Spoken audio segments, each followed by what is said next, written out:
So I hope you have learned how to unfocus the eyes now.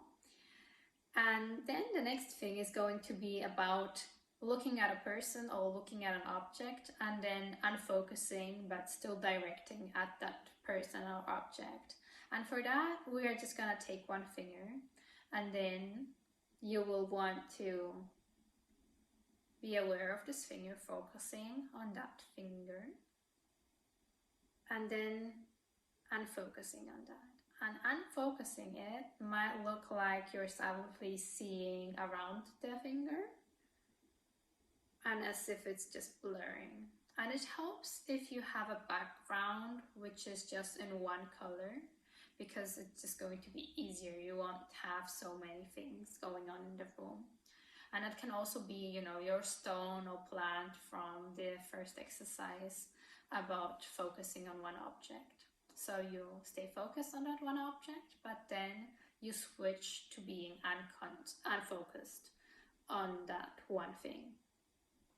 So you're basically just going to train yourself to see around it as if you're just focusing on it, but you at the same time not really focusing on that. You're actually focusing on the air around it. And like I said, in the unfocusing the eyes, it can be painful for the eyes because it's not used to this. Just focusing on the surroundings. And for some, it helps if they'll look directly at the finger and unfocus, or if they'll look at the background and then focus more on the background. Still wanting to perceive that finger, but focusing on the background. And that is similar with people. So for example, you see me right now, and then you can focus on me, looking at me, and then unfocusing your eyes, perceiving the whole space around me.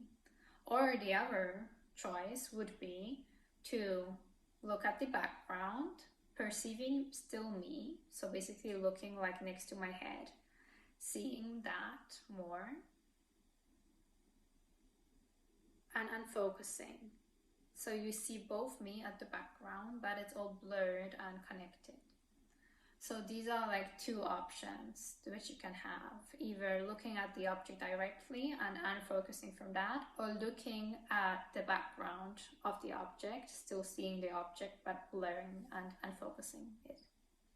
So try out those two variables with unfocusing, because that will be something which you can use while training to see auras, because then you will just let your eyes go into like a different kind of way of seeing, and you might suddenly, especially when looking like at stones or plants or people, start noticing the colors around them, or just the different energy layers. Like the first etheric layer is something you would notice at first with people. So I will talk about that in the next video.